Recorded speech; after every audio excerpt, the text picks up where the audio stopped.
السلام علیکم ورحمۃ اللہ وبرکاتہ۔ وعلیکم السلام ورحمۃ اللہ وبرکاتہ۔ رحم اللہ من قرأ الفاتح۔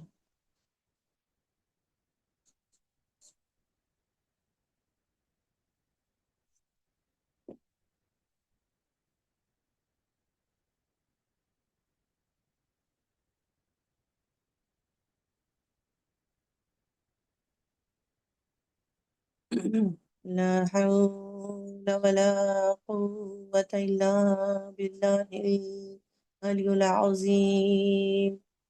أعوذ بالله من الشيطان اللعين الرجيم، بسم الله الرحمن الرحيم، الحمد لله رب العالمين، الصلاة والسلام على أشرف الأنبياء والمرسلين، سيدنا ونبينا وشفيع ذنوبنا وحبيب قلوبنا وطبيب نفوسنا مولانا مولى الثقلين جد الحسن والحسين أبي القاسم محمد، اللهم صل على محمد وعلى محمد وآلہ الطیبین الطاہرین المعصومین المظلومین ولعنۃ اللہ علی اعدائہم اجمعین۔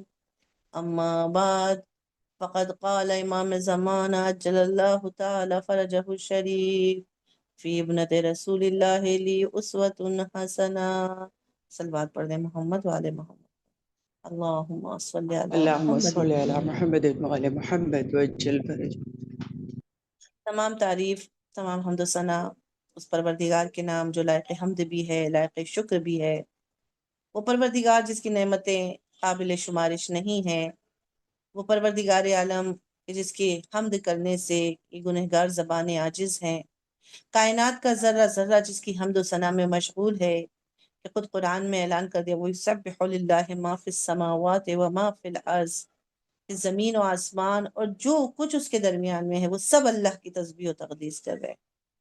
خوش نصیب ہے کہ اللہ نے ہم سب کو یہ اتنی بڑی سعادت نصیب فرمائی کہ ہمیں اہل بیت کا چاہنے والا بنا کر دنیا میں بھیجا، ہمیں شہزادی دو عالم کی کنیزی کا شرف بخشا کہ ہمارا، آپ دیکھیں، شمار شہزادی کے کنیزوں کی کنیزی میں بھی اگر ہو جائے تو یہ ہمارے لیے بہت بڑے شرف کی بات ہے۔ پروردگار عالم کی بارگاہ میں بس یہی دعا ہے، پروردگارہ ہمارا نام شہزادی کے سوگواروں میں لکھ دے۔ عزیزان محترم، اس سے بڑی سعادت اور کیا ہوگی ہمارے لیے کہ اللہ نے ہمارے دلوں میں فاطمۃ الزہرا کی محبت ڈال دی۔ روایت ہے کہ جس نے بھی ایک بار محبت اور معرفت کے ساتھ نام فاطمہ اپنی زبان پر جاری کر لیا، تمام ائمہ معصومین علیہ السلام جو ہیں وہ اس کو مخصوصاً جو ہے وہ سلام کرتے ہیں، یعنی ان کا خاص سلام ان کے لیے ہے۔ اور شاید ہم اس کو ابھی درک نہیں کر سکتے ہیں، مگر وہ لوگ جو اس دنیا سے گزر گئے ہیں وہ اسے اچھے سے درک کرتے ہیں، اور اسی وجہ سے روایت میں ہے کہ وہ لوگ جو دنیا سے چلے گئے ہیں وہ شدت سے یہ آرزو کرتے ہیں، پروردگارہ بس ایک لمحے کی اور حیات عطا کر دے تاکہ ہم دنیا میں جا کر نام فاطمۃ الزہرا کو اپنی زبان پر جاری کر کے اس عظیم ثواب کو حاصل کر سکے۔ اللہ اکبر! نام فاطمۃ الزہرا صرف زبان پر جاری کرنے کا اتنا اجر، اتنا ثواب ہے کہ اسے کوئی تصور نہیں کر سکتا ہے۔ عزیزان محترم، شاید یہی وجہ ہے کہ روایت ہے کہ رسول اللہ نے فرمایا جو شخص 3 دن تک، معذرت چاہتی ہوں، جناب فاطمۃ الزہرا سے یہ روایت ہے کہ جو شخص 3 دن تک مجھ پر اور میرے بابا پر درود اور سلام بھیجتا ہے وہ جنت میں ہمارے ساتھ محشور ہوگا۔ یعنی ہم جو جناب فاطمۃ الزہرا اور اہل بیت علیہ السلام پر درود بھیجتے ہیں، جناب فاطمۃ الزہرا فرماتی ہیں کہ وہ جنت میں ہمارے ساتھ محشور ہوگا۔ اور بالخصوص صلوات فاطمی کے لیے جو ہے وہ یہ روایت نقل ہوئی ہے، یہ وہی صلوات ہے کہ جس میں آپ سب جانتی ہیں جیسے حدیث کسا کی طرح محور و مرکز ہستی فاطمۃ الزہرا کی ذات گرامی کو قرار دیا گیا ہے۔ حدیث کسا آپ سب کو یاد ہے کہ جب نبی فاطمۃ الزہرا کے در پر آئے ہیں اور آنے کے بعد کہا بیٹی میں اپنے بدن میں ضعف محسوس کر رہا ہوں، مجھے وہ چادر یمنی لا کر اڑا دو۔ اور پھر آپ سب جانتے ہیں کہ رسول اللہ اس چادر کے نیچے چلے گئے اور پھر اس کے بعد ایک ایک کر کے پنجتن کی ایک ایک ہستی اس چادر کے اندر داخل ہوتی گئی، اور جب یہ پانچوں ہستیاں اس چادر کے نیچے داخل ہو گئی تو پھر ایک مرتبہ جبرائیل امین نے سوال کیا، یا رب ومن تحت الکسا، پروردگارہ اس چادر کے نیچے کون ہے؟ عزیزان محترم، دست بستہ ہاتھوں کو جوڑ کر ایک سوال کرنا چاہوں گی جبرائیل سے، اے جبرائیل آپ تو صبح سے شام تک اسی در کی غلامی کیا کرتے تھے، کبھی چکی چلانے آتے تھے، کبھی جھولا جھلانے آتے تھے، کبھی سائل بن کر اس دروازے پر آتے تھے، کیا آپ نے نہ پہچانا کہ چادر کے نیچے کون ہے؟ تو عزیزان محترم عجب نہیں جبرائیل جواب دیں کہ نہیں، جب میں بھی اس در پر آیا تو میں نے ان ہستیوں کے نور کو الگ الگ دیکھا، لیکن آج جب یہ پانچوں انوار اس چادر کے نیچے جمع ہو گئے تو نور کی ایسی شعائیں نکل رہی تھی کہ آسمان والوں کی آنکھیں بھی خیرہ ہو گئیں۔ تو عزیزان گرامی رک کر ایک جملہ کہنا چاہوں گی کہ جب جبرائیل جیسا فرشتہ جو افضل ملک ہے، جو افضل ملائکہ ہے، جو سید الملائکہ ہے، جب وہ ان ہستیوں کو ایک ساتھ دیکھ کر نہ پہچان سکا تو آج کا یہ بے ایمان مسلمان کیسے اہل بیت کی عظمتوں کو پہچان سکتا ہے؟ صلوات پڑھ دیں محمد والے محمد، اللہم صلی علی اللهم صل على محمد وآل محمد وعجل فرجه. جبرائیل نے جب پوچھا یا رب ومن تحت الکسا، پروردگار اس چادر کے نیچے کون ہے؟ آواز قدرت آئی، ہم فاطمہ و ابوہا و بعلہا و بنوہا، اس چادر کے نیچے فاطمہ ہیں، فاطمہ کے بابا ہیں، فاطمہ کا شوہر ہے، فاطمہ کے بچے ہیں۔ یعنی خدا مرکز تعارف جناب فاطمہ الزہرا کی ذات گرامی کو قرار دے رہا ہے، جبکہ عزیزان محترم آپ سب جانتی ہیں اس پنجتن کے درمیان میں سب سے عظیم ہستی خود رسول اللہ موجود تھے، اور جب آپ سب جانتے ہیں کہ ایک مشہور ہستی اگر موجود ہو تو اسی کو نہ جو ہے وہ مرکز تعارف بنایا جاتا ہے، اسی کو محور تعارف بنایا جاتا ہے، لیکن چادر کے نیچے جب یہ پانچوں انوار جمع ہو گئے تو خدا نے رسول کو محور ذات قرار نہیں دیا، مرکز ہستی قرار نہیں دیا، علی کو مرکز ہستی قرار نہیں دیا، بلکہ اسے مرکز ہستی قرار دیا۔ کہ آپ دیکھیں جبرائیل نے پوچھا یا رب ومن تحت الکسا، کہ پروردگارہ چادر کے نیچے کون ہے؟ تو خدا نے اس ہستی کو مرکز تعارف قرار دیا ہے کہ جس کا چرچا زمین سے زیادہ آسمان والوں میں تھا۔ پروردگار نے فرمایا چادر کے نیچے فاطمہ ہیں، فاطمہ کے بابا ہیں، فاطمہ کے شوہر ہیں، فاطمہ کے بچے ہیں، یعنی فاطمہ تو زہرا کی ذات گرامی وہ ذات ہے کہ جو زمین سے زیادہ آسمان والوں میں مشہور تھی۔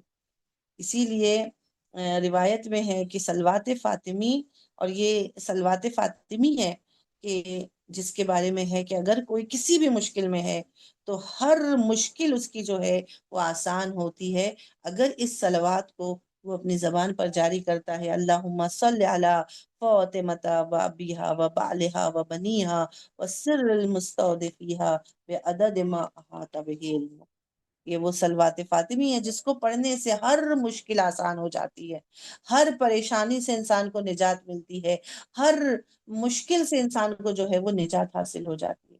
نام فاطمہ وہ اسم اعظم ہے جس میں ہر مشکل کا حل پوشیدہ ہے، اور یہی وجہ ہے، آپ سب جانتے ہیں شہید قاسم سلیمانی وہ خود فرماتے تھے کہ جب جنگ کے میدان میں ہم بہت سخت مرحلے میں شدید مصیبت میں گرفتار ہو جاتے تھے تو فاطمہ الزہرا کی مجلس اور مصائب بیان کر کے اسی جنگ کے میدان میں فاطمہ الزہرا کے مصائب بیان کرتے تھے، اور پھر بی بی سے توسل کرتے تھے اور مدد مانگتے تھے، اور میدان کارزار ہم فتح کر لیتے تھے۔ یعنی یہ وہ ہستی ہے، یہ وہ در ہے جہاں سے کوئی کبھی خالی نہیں لوٹ سکتا ہے۔ یہاں پر فرش والے بھی آتے ہیں، عرش والے بھی آتے ہیں، اور اس کے بعد آپ دیکھیے خود معصوم فرماتے ہیں نحنو حجت اللہ فی الارض، کہ ہم زمین پر اللہ کی حجت ہیں، اور اس کے بعد خود معصوم کہتے ہیں کہ جب لوگوں کو کوئی مشکل پیش آتی ہے تو وہ ہم سے رجوع کرتے ہیں، ہم سے توسل کرتے ہیں، لیکن جب ہم اہل بیت پر کوئی مشکل آتی ہے تو ہم اپنی جدہ فاطمۃ الزہرا سے توسل کرتے ہیں۔ یعنی فاطمۃ الزہرا سے توسل ہر مشکل کا حل ہے، ہر مشکل سے نجات جناب فاطمۃ الزہرا سے توسل کرنے سے جو ہے وہ ہر مشکل سے نجات انسان کو مل جاتی ہے۔ اور یہی وجہ ہے کہ خود رہبر معظم دیکھیے فرماتے ہیں کہ میں اپنے ملک کے سال بھر کا رزق انہی ایام فاطمیہ کی مجالس کے ذریعے سے حاصل کر لیتا ہوں۔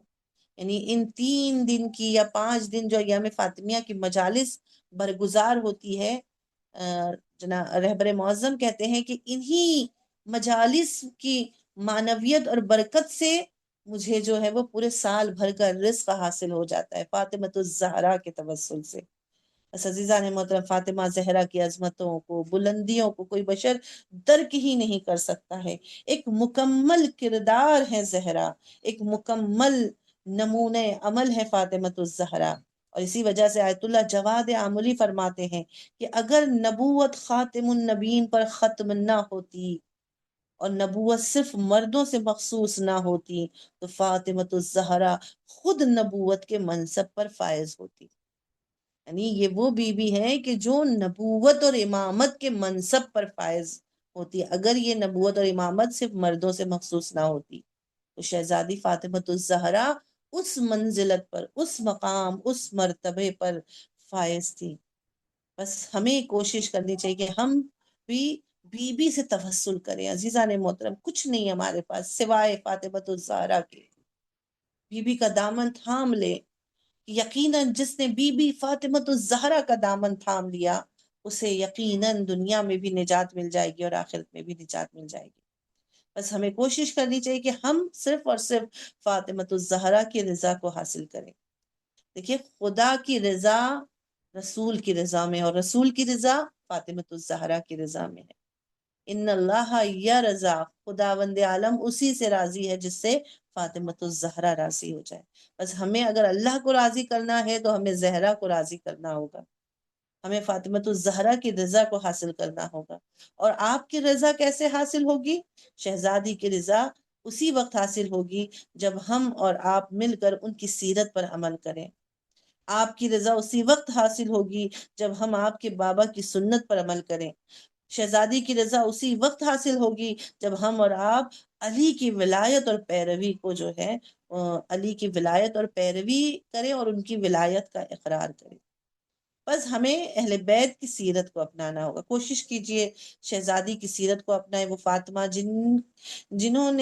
جن کے لیے خود وقت کے امام نے فرمایا فی ابنت رسول اللہ علیہ اسوۃ حسنہ، نبی کی بیٹی کی زندگی میرے لیے نمونہ عمل ہے۔ عزیزان محترم، جب وقت کے امام کے لیے فاطمۃ الزہرا کی زندگی نمونہ عمل ہو سکتی ہے تو ہمارے لیے تو بطریق اولا فاطمۃ الزہرا کی زندگی نمونہ عمل ہے۔ لہٰذا ہمیں جناب فاطمۃ الزہرا کی سیرت پر عمل کرنے کی کوشش کرنا چاہیے۔ اور آج آپ دیکھیے کہ آج دنیا میں ہم خواتین جو ہیں وہ اتنی مشکلات میں جو گرفتار ہو رہی ہیں، اتنی زیادہ پریشانیوں میں جو گرفتار ہو رہی ہیں، بالخصوص خواتین اور بالخصوص مسلمان خواتین، اس کی ایک سب سے بڑی وجہ یہی ہے کہ ہم نے سیرت فاطمۃ الزہرا سے خود کو دور کر لیا ہے۔ یقین جانیے اگر سیرت فاطمۃ الزہرا کو اپنی زندگی کے لیے مشعل راہ بنا لیں تو ہر مشکل ہمارے لیے آسان ہو جائے، کوئی دنیا میں ہمارے لیے جو ہے وہ مشکل ہی پیدا نہ ہو۔ آج جتنی بھی مشکلیں وہ اسی وجہ سے کہ ہم سیرت فاطمۃ الزہرا سے ہم نے اپنے آپ کو دور کر لیا ہے۔ ہم کہتے تو ہیں کہ ہم شہزادی کی کنیز ہیں، لیکن واقعی ہم نے کنیزی کا حق ادا نہیں کیا ہے۔ بس ضروری ہے کہ ہم بی بی کے کردار کو اپنائیں۔ دیکھیے، کردار اور سیرت کو اپنانے کا مطلب یہ نہیں کہ جیسا شہزادی جس گھر میں رہتی تھی، جس طرح سے زندگی گزارتی تھی، ہم ویسے زندگی گزاریں۔ نہیں عزیزان محترم، ہم ویسی زندگی گزار ہی نہیں سکتے ہیں جس سختی کے ساتھ، جن مشکلات کے ساتھ شہزادی فاطمۃ الزہرا نے زندگی گزاری ہے، ہم اور آپ ایسی زندگی گزار ہی نہیں سکتے۔ لیکن ہاں، ان کے نقش قدم پر چلنے کی کوشش ضرور کر سکتے ہیں، ان کے کردار کو کچھ حد تک اپنانے کی کوشش ضرور کر سکتے ہیں کہ اگر ہم نے ایک قدم بھی آگے بڑھا، یقین جانیے فاطمۃ الزہرا 10 قدم آگے بڑھ کے ہمارے دامن کو، ہمارے ہاتھوں کو تھام لے گی، اور پھر ہم انشاءاللہ جو ہے کامیاب ہیں، دنیا میں بھی کامیاب ہے اور آخرت میں بھی کامیاب ہے۔ تو ہمیں بی بی کی ان سیرت کو اپنانا ہے کہ جو سیرت ہمیں بی بی فاطمۃ الزہرا میں نظر آتی ہے۔ آپ دیکھیے، سب سے پہلی چیز جو بی بی میں ہمیں نظر آتی ہے وہ کیا ہے؟ وہ ہے عفت اور پاک دامنی۔ اہل بیت رسول کی ہر صفت نورانی، باطنی اور الہی ہے، مگر اگر کوئی ایک وصف ہے جو فاطمۃ الزہرا کے نام کے ساتھ ہمیشہ جڑی رہے گی تو وہ عفت ہے، وہ پاک دامنی ہے۔ اور یہ وہ مقام ہے جسے قرآن نے مریم کے لیے بیان کیا، مگر فاطمۃ الزہرا نے اسے کمال مطلق تک پہنچا دیا۔ بی بی کی عفت محض جسمانی نہیں تھی، بلکہ فکری، روحانی، معاشرتی عفت بھی اس کی گواہی دیتی تھی، یعنی آپ ہر اعتبار سے پاکیزہ تھی، پاک دامن تھی۔ اور پھر خود قرآن جو ہے وہ عفت فاطمۃ الزہرا کی گواہی دیتا ہے کہ قرآن مجید میں عورت کی عفت کو حجاب ایمان کہا گیا ہے کہ رسول اللہ، آپ دیکھیے قرآن میں آیت موجود ہے، قل للمؤمنات یغضضن من ابصارہن ویحفظن فروجہن۔ ٹھیک ہے، تو اس آیت میں مومنین جو ہے، خواتین کے لیے جو ہے عفت کو کیا کہا گیا ہے؟ ایمان کی نشانی۔ بی بی فاطمۃ الزہرا نے اس آیت کو اپنے کردار میں ایسا زندہ کر دیا کہ تاریخ آج تک اس کی مثال پیش نہیں کر سکتی ہے۔ کہ وہ واقعہ کل میں نے بتایا تھا، جب نابینا صحابی گھر میں داخل ہوا، بی بی نے خود کو چادر میں ڈھانپ لیا، اور جب رسول نے پوچھا بی بی وہ تو نابینا ہے، وہ تو دیکھ نہیں سکتا، بی بی نے کیا فرمایا تھا؟ بابا وہ نہیں دیکھ سکتا مگر میں تو دیکھ سکتی ہوں۔ میں نے خود کو چادر میں اس لیے چھپا لیا کیونکہ سیدہ نہیں چاہتی ہے کہ سیدہ کی خوشبو بھی کسی نامحرم کے ناک تک پہنچے، کسی نامحرم کی مشام تک خوشبو بھی پہنچ جائے، یہ بھی سیدہ کو گوارا نہیں ہے۔ عزیزان محترم، یہ جملہ عفت کاملہ کی بنیاد پر ہے کہ عفت صرف نگاہ سے نہیں ہے، نیت اور احساس سے شروع ہوتی ہے۔ عفت فاطمہ عفت فاطمہ کا آپ دیکھیں عملی پہلو، بی بی کا طرز زندگی مکمل پردہ، حیا، وقار میں خودداری سے جو ہے وہ سب کچھ آپ کا وہ جو ہے وہ زندگی آپ کی اس طرح سے گزری۔ آپ کے گھر میں نہ محرم کی نہ رفت و آمد تھی، اگر ضرورتاً کوئی مرد آتا بھی تو آواز دے کر آتا۔ اور آپ دیکھیے کہ یہ وہ عفت ہے کہ جو گھر سے عبادت تک، گفتار سے کردار تک ہر پہلو میں نمایاں تھی۔ اور یہیں سے ہمارے لیے جو ہے یہ درس ہے بی بی کی عفت۔ اور آخری وصیت بھی آپ دیکھیے، خود یہ عفت کی دلیل ہے۔ عفت زہرا کا اعلیٰ ترین مظہر ان کی خود وصیت ہے کہ جب وقت وصال آیا، بی بی نے کیا فرمایا تھا؟ یا علی مجھے رات کے اندھیرے میں دفن کرنا، کیونکہ میں نہیں چاہتی کہ وہ ظالم مرد جنہوں نے میرا حق چھینا ہے میری میت کو بھی دیکھ سکیں۔ اور یہ بی بی فاطمۃ الزہرا کی عفت تھی، اور جو آج کی عورت کے لیے پیغام ہے، خصوصاً ہم جیسے لوگوں کے لیے، کہ آج کے دور میں بھی جب معاشرہ عورت کو ظاہری آزادی کے نام پر خود کی زنجیروں سے بندھوا رہا ہے، بی بی کا پیغام ہے عزت عورت کے جسم میں نہیں روح میں ہے، اور روح اس وقت محفوظ رہتی ہے جب دل میں خدا ہو۔ بی بی کی سیرت کہتی ہے عفت کا مطلب یہ نہیں کہ عورت گھر میں قید ہو، بلکہ یہ کہ جہاں بھی ہو خدا کے حکم کی حفاظت کرے۔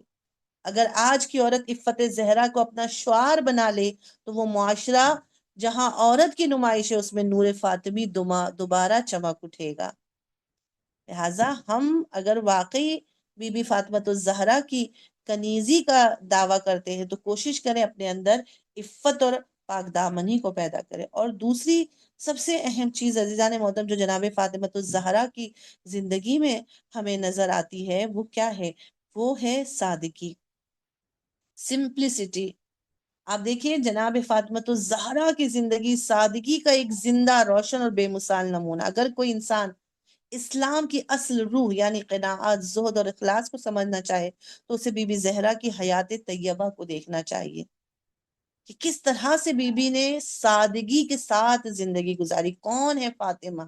وہ فاطمہ جو سیدۃ النساء العالمین ہے، جو دونوں عالمین کی دونوں جہان کے عالمین کی خواتین کی، تمام عالمین کی سردار ہیں۔ عزیزان محترم، جو خدیجۃ الکبریٰ کی بیٹی ہوں، کوئی معمولی بیوی نہیں ہے یہ. لیکن آپ دیکھیں فاطمہ الزہرا کی زندگی، کتنی سادی زندگی.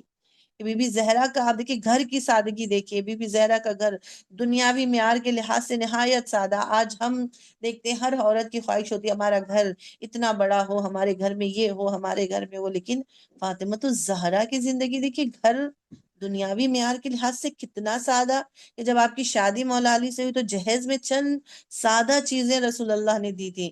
بی بی زہرا کے جہیز میں ایک چادر، ایک چمڑے کا تکیا جس میں کھجور کے چھلکے بھرے ہوئے تھے، 2 چکی کے پتھر، ایک مشک اور چند مٹی کے برتن. اس کے علاوہ تو کچھ نہیں تھا نا. یہ جہیز رسول اللہ کی بیٹی کا تھا، مگر اس میں آپ دیکھیں دنیاوی شان و شوکت کا کوئی شائبہ نہیں. یہ تعلیم تھی امت کے لیے کہ عزت اور کمال مال و دولت سے نہیں بلکہ کردار اور تقوی سے ہے. جناب فاطمہ الزہرا کی یہ گھر کی سادگی. آپ دیکھیں لباس میں سادگی کہ کس طرح سے آپ سادہ لباس پسند کرتی تھی. کہ جب ایک بار رسول خدا نے دیکھا بی بی زہرا نے پرانا لباس پہنا ہے، پوچھا بیٹی نیا لباس کیوں نہیں پہنا؟ بی بی نے کیا عرض کیا تھا؟ بابا میں نے چاہا پہلے کسی غریب عورت کو دے دوں، پھر اپنے لیے دوسرا لباس تیار کروں. یا جب وہ ایک فقیر دروازے پر آ کر سوال کرتا ہے کہ میں سائل ہوں، میرے پاس لباس نہیں ہے، شب عروسی ہے، بی بی نے اپنا عروسی کا لباس اتار کر اس فقیر کو دے دیا اور خود پرانا لباس پہن لیا. عزیزان محترم، یہ وہ مقام ایثار ہے جو قرآن میں بیان ہوا ہے کہ خدا قرآن میں کہتا ہے وَيُؤْثِرُونَ عَلَىٰ أَنفُسِهِمْ وَلَوْ كَانُوا بِهِمْ خَصَاصَةٌ. وہ دوسروں کو اپنی جانوں پر ترجیح دیتے اگرچہ خود ضرورت مند ہے. عزیزان محترم، کوئی آسان کام نہیں ہے. خود پرانا لباس پہن لے اور اپنا شادی کا نیا جوڑا اٹھا کر سائل کو دے دے. یہ زہرا کا کردار ہے، یہ جناب فاطمہ الزہرا کی سیرت ہے.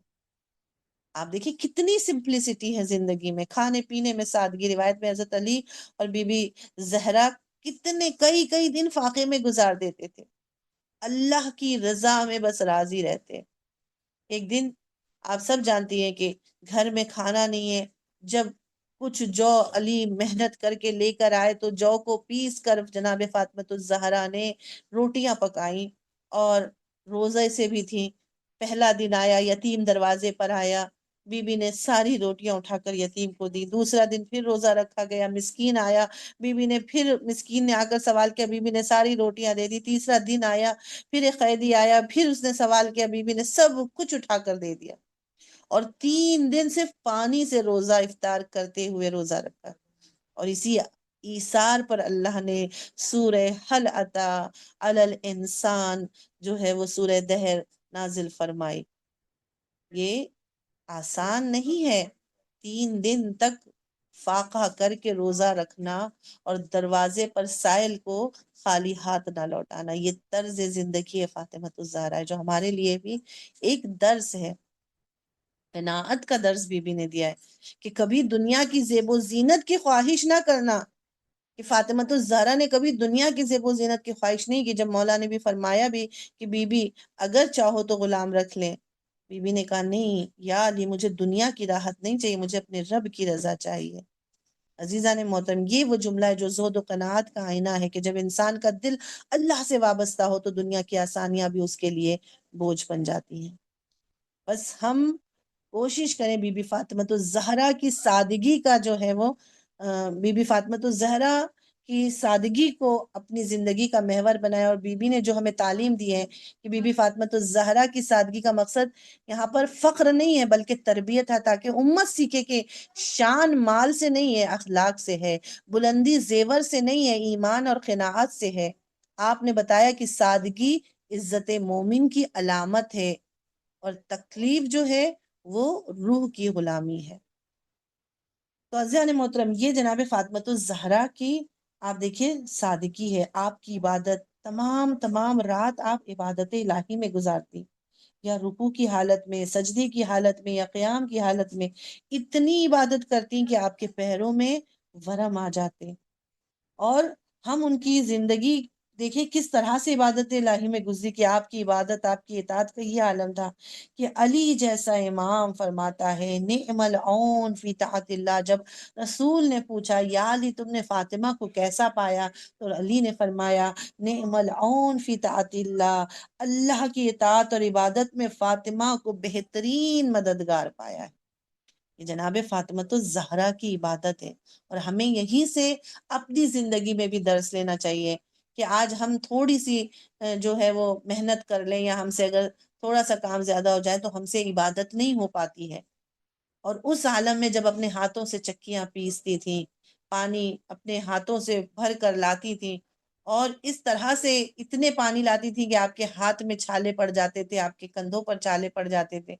اور اس عالم میں بھی جناب فاطمۃ الزہرا جب محراب عبادت میں کھڑی ہوتی تھی تو اس طرح سے عبادت کرتی تھی، اتنی عبادت کرتی تھی کہ پیروں میں ورم آ جاتے، لیکن بیوی کو محسوس نہیں ہوتا تھا، کیونکہ وہ عبادت بوجھ نہیں تھی، وہ عشق الہی میں وہ عبادت کیا کرتی تھی.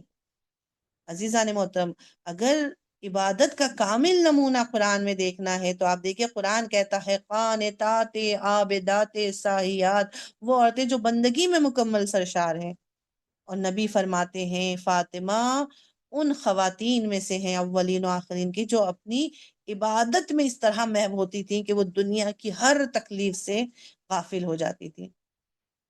بس عبادت کا مقام بی بی کے نزدیک جو ہے وہ خدا سے عشق ہے، یعنی صرف واجب سمجھ کر وہ عبادت کو انجام نہیں دیتی تھی بی بی، بلکہ بی بی عشق الہی سے لبریز ہو کر خدا کی بارگاہ میں کھڑی ہوتی تھی. اور یہی وجہ کیا تھی کہ بی بی کی عبادت میں 3 خصوصیات ہمیں نظر آتی ہے. سب سے پہلی چیز خلوص، کہ عبادت صرف اللہ کے لیے تھی، نہ ریا، نہ خود نمائی، نہ دکھاوا. اور دوسری چیز خشوع، دل کا جھکاؤ، نہ کہ صرف جسم کا جھکاؤ، یعنی صرف جسم مجبوری میں عبادت نہیں کرتی تھی بلکہ وہ دل تھا جو خدا کی بارگاہ میں خاشع تھا. اور پھر اس کے بعد احسان، جیسے خدا کو دیکھ رہی ہوں. محمد وآل محمد.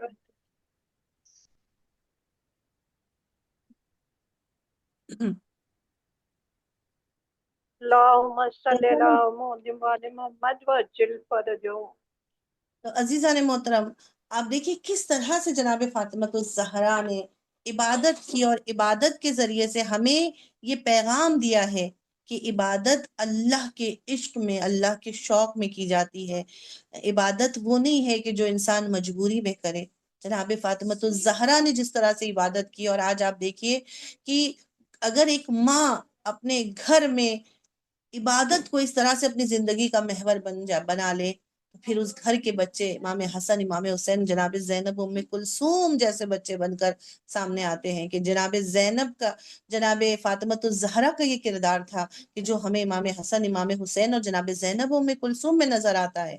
کہ وہ ایک شب کی مہلت جو امام حسین نے کربلا کے میدان میں مانگی تھی، وہ ایک شب کی اور مہلت مانگ لو، وہ کس لیے مانگی تھی عزیزان محترم؟ وہ صرف عبادت کے لیے مانگی تھی. یا وہ آخری وصیت چلتے ہوئے جو امام حسین نے جناب زینب سے کی اور کہا تھا کہ بہن اپنی نماز شب کی دعاؤں میں مجھے فراموش نہ کرنا. کیونکہ امام حسین جانتے تھے کہ کچھ بھی ہو جائے، کتنی بھی بڑی سے بڑی مصیبت آ جائے، زینب کی نماز شب بھی قضا نہیں ہوگی. اور یہی وجہ ہم نے تاریخ میں دیکھا کہ پھر چاہے وہ کربلا کی جلتی ہوئی زمین ہو، یا خیموں کی جلی ہوئی راکھ ہو، یا پشت ناقہ ہو، یا زندان ہو، زینب کی نماز شب کبھی قضا نہیں ہوئی. یہ کردار کہاں سے سیکھا ہے؟ یہ کردار کہاں سے آیا؟ یہ ماں کا کردار تھا. اگر ماں گھر میں عبادت کو اپنی زندگی کا اس طرح سے محور بنا لے تو پھر وہ بچے اس طرح سے بن کر سامنے آتے ہیں. اور یہ ہمارے لیے درس فاطمی ہے کہ اپنے بچوں کی تربیت کرنی ہے تو پہلے خود سے کرو. کس طرح سے شہزادی فاطمہ الزہرا آپ دیکھیں عبادت کرتی تھی کہ وہی مدینے والے کہ جنہوں نے فاطمہ الزہرا کو اتنی تکلیف پہنچائی، لیکن جب بی بی مصلی عبادت پر کھڑی ہوتی تھی تو اپنے تمام پڑوسیوں ہمسایوں کے لیے دعا کرتی تھی. امام حسن سے یہ روایت ہے نا، امام حسن کہتے ہیں کہ میں نے دیکھا میری ماں تمام شب مصلی پر کھڑی ہو کر دعائیں کر رہی ہیں. اور کس کے لیے دعائیں کر رہی ہیں؟ مدینے والوں کے لیے دعائیں کر رہی ہیں. کہ میں نے کہا اماں، آپ نے ہمارے لیے تو دعا نہیں کی، آپ نے دوسروں کے لیے دعا کی۔ تو جناب فاطمہ الزہرا اپنے بچوں کو تربیت کر رہی ہیں، کیا کہا؟ یا بنیا الجار ثم الدار، اے میرے بیٹے، پہلے ہمسایوں کا حق ہے، پھر گھر والوں کا حق ہے۔ یعنی ایک تربیتی پہلو بھی تھا اور ایک جناب فاطمہ الزہرا کا بھی کردار ہے۔ عزیزان محترم، وقت میں گنجائش نہیں ہے، انشاءاللہ اگلی مجالس میں اس موضوع پر اور گفتگو کروں گی۔ وہ فاطمہ الزہرا، آپ دیکھیے کہ جو اتنی تکلیفوں کے باوجود امت نے جسے اتنی مصیبتوں میں گرفتار کیا، امت نے جسے اتنا رنجیدہ کیا، وہ فاطمہ الزہرا جب مصلی عبادت پر کھڑی ہوتی تھی تو اسی امت کے لوگوں کے لیے دعائیں کرتی تھی، انہی مدینے والوں کے لیے دعائیں کر رہی ہیں۔ یہ فاطمہ الزہرا کی عظمت ہے۔ عزیزان محترم، اگرچہ فاطمہ کی عظمتوں کو امت نے نہیں پہچانا، وہ فاطمہ جو خود فاقے پہ فاقہ کر کے زندگی گزار رہی تھی مگر در سے کبھی کسی کو خالی نہ لوٹایا۔ عزیزان محترم، امت نے اسی فاطمہ کے در کو آگ لگا دی، اور صرف در کو نہیں جلایا بلکہ جلتا ہوا دروازہ بی بی فاطمہ پر گرایا گیا۔ ذرا تصور کرے عزادارو، اس لمحے علی کے اوپر کیا گزری ہوگی۔ وہ علی جو 2 انگلیوں پر در خیبر کو اٹھانے والا ہے، وہ علی جس کے سامنے بڑے سے بڑے پہلوان بھی کھڑے نہیں ہو سکتے۔ عزادارو، اس علی کی نگاہوں کے سامنے کوئی فاطمہ الزہرا پر دروازہ گرا دے، اس علی کی نگاہوں کے سامنے کوئی بی بی کے اوپر تازیانہ برسائے، بی بی کو تماچے لگائے اور علی کچھ نہ کر سکے، اس سے بڑی اور سخت ترین مصیبت علی کے لیے کیا ہو سکتی ہے؟ یہی وجہ ہے کہ جب کسی نے امام سے کبھی سوال کیا کہ یا علی، ایک مرد کے لیے سب سے سخت ترین وقت کون سا ہے؟ تو امام نے پوچھا، تم بتاؤ تمہارے نزدیک سب سے سخت ترین وقت کون سا ہے؟ کچھ لوگ وہاں بیٹھے تھے، کسی نے کہا ایک مرد کے لیے سب سے سخت ترین وقت وہ ہے جب وہ اپنے بچوں کے لیے، بیوی کے لیے 2 وقت کی روٹی فراہم نہ کر سکے۔ کسی نے کہا ایک مرد کے لیے سب سے سخت وقت وہ ہے جب وہ اپنے بچوں اور بیوی کے لیے ایک وقت ایک جوڑی لباس نہ تہیا کر سکے۔ ہر کوئی اپنی اپنی باتیں کرتا رہا۔ جب مولا نے سنا، امام نے سر کو دیوار پہ لگا کے زاروں قطار رونے لگے۔ امام تڑپ کر کہتے ہیں، ایک مرد کے لیے اس سے زیادہ سخت ترین وقت وہ ہے جب کسی مرد کے سامنے کوئی اس کی ناموس پر جلتا ہوا دروازہ گرا دے اور وہ کچھ نہ کر سکے۔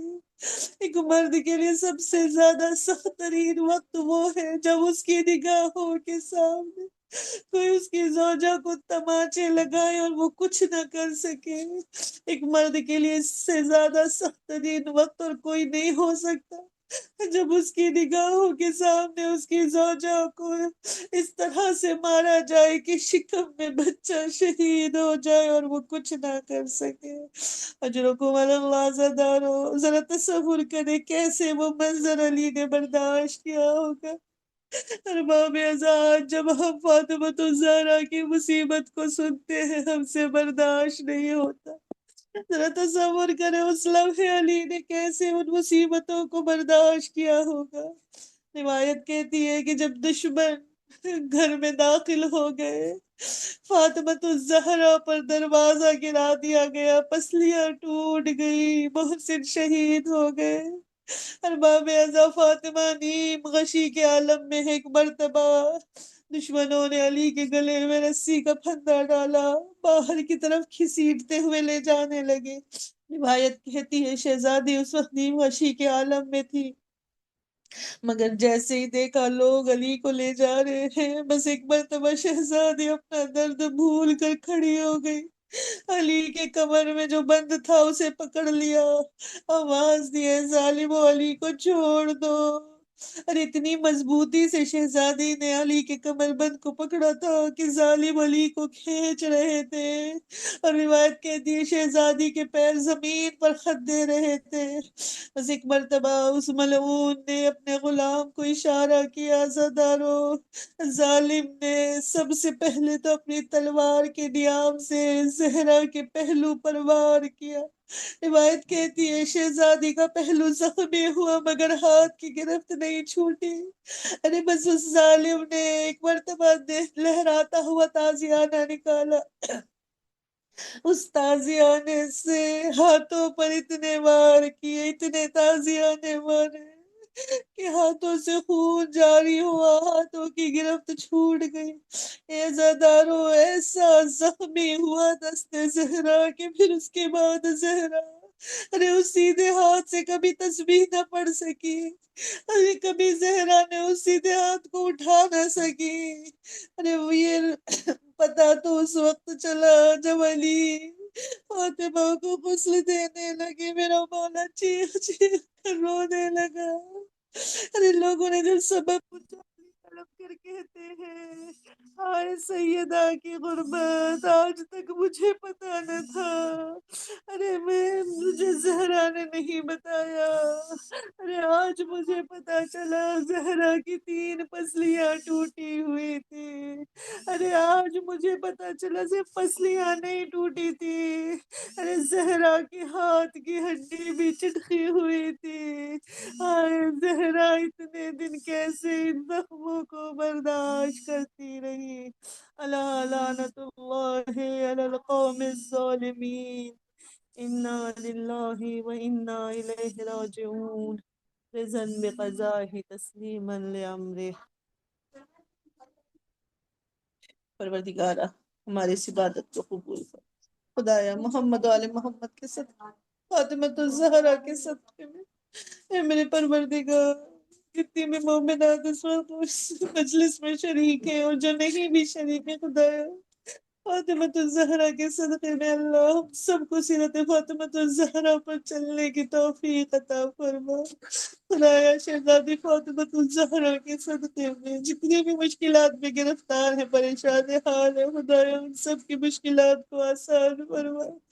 پروردگار دنیا میں جہاں جہاں شیعوں پر ظلم ہو رہے ہیں، مسلمانوں پہ ظلم ہو رہے ہیں، فاطمۃ الزہرا کے صدقے میں خدایا ان سب مسلمانوں کی حفاظت فرما، ان سب شیعوں کی حفاظت فرما۔ خدایا ہماری اول و آخر بس یہی دعا ہے، اے میرے معبود فاطمۃ الزہرا کے صدقے میں اس زہرا کے آخری فرزند کے ظہور میں تعجیل فرما کہ جسے آخری وقت میں زہرا نے بار بار یاد کیا اور کہا تھا یا مہدی ادرکنی، اے میرے لال مہدی میری مدد کو آؤ، خدایا اس مہدی زہرا کے ظہور میں تعجیل فرما، ہمیں ان کے اعوان و انصار میں شامل ہونے کی توفیق عطا فرما، ہمارے امام کو ہم سے راضی اور خوشنود فرما، خدایا ہمارے مرحومین کی مغفرت فرما، انہیں جواری میں معصومین میں جمع کرنا، ربنا تقبل منا انك انت السميع العليم، آمين